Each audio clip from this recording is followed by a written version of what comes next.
Life in a world that keeps changing. Think that it's progress you're making. Copy and paste pretty faces all the time. Pictures so perfect we play. Hello wonderful people, welcome back again to Anointed Lady TV, the home of news and politics. And we drop news every day, and we also react to every videos that comes our way. If it is your first time in this channel, you are highly welcome. Thank you so much for stopping by. And if you are returning subscribers, we appreciate you for your massive support, and we say may God richly bless you all for supporting this channel. And if you haven't subscribed, please kindly smash on the subscribe button, put on the bell so you get to know anytime we drop a new video. I have a video to present to you this very moment, and I will be watching that video with you. And after watching, let's drop our opinion constructively at the comment section, like our videos, and also share our videos if possible. Bye for now.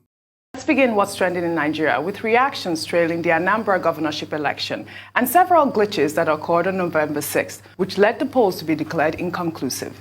Over the weekend, reports of vote buying and ballot box snatching circulated online. A supervisory presiding officer on Sunday was reported to have carted away 41 result sheets in the Idemili South local government area of the state, while a video that captured some women rejecting money allegedly given to them to vote for a political party went viral. Let's take a look before we come back for a discussion.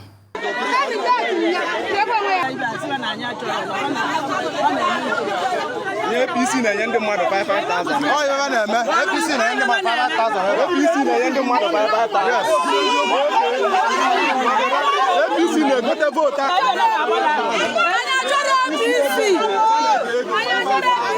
Well, I wasn't shocked when I saw this video. If you recall, on Friday, we did another video with another political party, which, appeared to be the PDP, doing the same exact thing.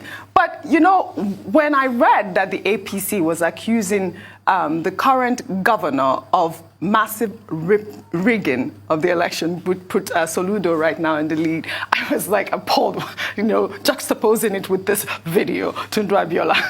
Double standard there. But everybody, this is the thing with the constant finger pointing that goes on around here. This, I thought, was actually really inspiring for me. The people rejecting the money, because the received wisdom is if you're offered money, accept it, but then vote according to your conscience. They actually told them, take your money and shove it. That is how convicted they are, that this is not the right course for them. Obviously, some people did vote for APC, but it's just really good to see that money can't buy everything in this country anymore. But this is just, vote buying continues to rear its ugly head in our political system. Every single election, those allegations are there. And it's an electoral offense. So I think until an example is made of people, like with stern jail time, it's going to continue. No, I don't know what type of jail term. I mean, look at the presiding supervising officer who took that ballot box away. I mean, what is happening here, Rufai? I mean, it's sad. But the problem with Nigeria is the fact that we see these things. We set up committees to solve those problems. The committees will do reports, we wouldn't take the reports. We wouldn't take the recommendations of those reports. We've had committees being set up to look into electoral malpractice. There was a waste report that came out. It was said that we should have an independent body that will look at cases like this, vote buying, electoral offenses in general. Till date, everything is still lumped together with INEC. And INEC cannot do everything, can't conduct elections in the first place, can't ensure that the BVAS works, and still ensure prosecution for electoral offenses.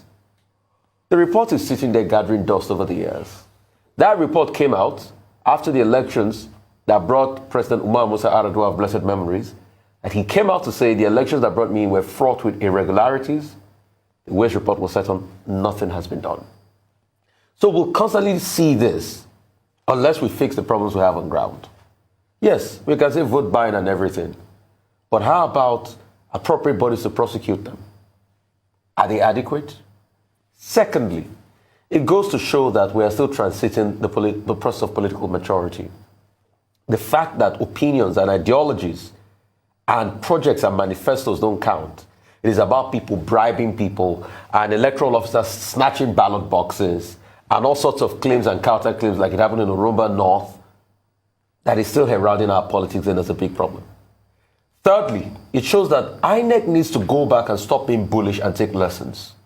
Because the same beavers that INEC came to in a sort of braggadocious manner says the solution to all our problems, we had challenges with beavers that day. I know those are teething problems, but yes, in taking feedbacks, don't be braggadocious. Go back and see how we can impact it. But most importantly, for me, the biggest winners are the Anambra people. I saw the resolve of the Igbo people to stand tall, even if the fact that there was a lot of voter apathy, people didn't come out to vote. I checked out the stats. For every polling unit, it was about 10 to 15% of the registered voters that came out to vote, and which is very sad. That's quite low. That shows you that a lot of people did not come out to vote. And that's why you're seeing the meager numbers. Just one local government left. Soludo is leading with meager over 100,000 votes. The next person, over 50,000 votes. Those are very small numbers. So we should encourage more people to vote. But the fact that it was safe, secure, peaceful, I'm happy about that. I must congratulate the Anambra. Anambra, Dr. Abati. Okay, first, politics in Nigeria is heavily monetized. Whether you are a candidate or you are involved at any particular level. Although there are rules on campaign finance, I don't think anybody observes that. After the 2019 general election, INEC was, chasing political parties around the place to respect what the law says in terms of making returns with regard to campaign finance. Because the bulk of the money is spent, politicians will claim, mobilizing the people. You probably will not have receipts for that.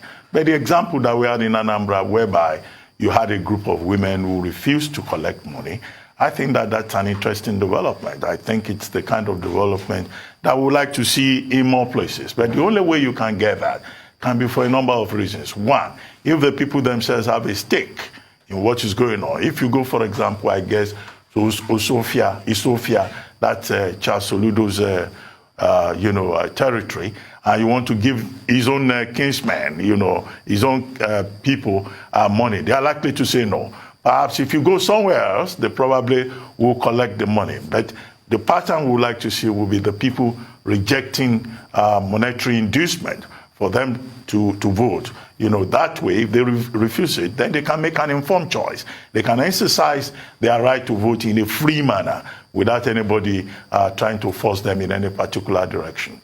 Two, yes, the point about vote buying is an electoral offense, yes, and the laws are there. But recently we had Dr. Festus Okoye, who is the director in charge of voter mobilization, education, and all of that. And he said, look, INEC does not have the capacity to enforce those laws. So who does that? And that is why I think that, the point is relevant about setting up an electoral offenses commission tribunal, which was one of the outcomes of the Ways Commission and one of the many recommendations of persons in civil society. And the whole idea is that when persons are even apprehended, nobody follows up. How many electoral offenders have you had being sanctioned? Every election we have these electoral offenses, but it's very rare for you to say so number of persons have been sanctioned. Perhaps if there is a dedicated tribunal, the wheel of justice would move faster, and quite a number of persons can be taken to task. Now, again, in Anambra, yes, the voter turnout was poor, but even the few people that came out, we saw that determination to make a difference. And we're hoping that tomorrow, when we have the supplementary polls in Ihiala, that more people will come out. Having seen now that their initial fears about violence and insecurity is something that has been addressed by the security agencies. And of course, the security agencies themselves should not drop the ball so that we don't have a situation whereby the supplementary poll now becomes a theater, an occasion, an avenue for derailing whatever may have been achieved so far.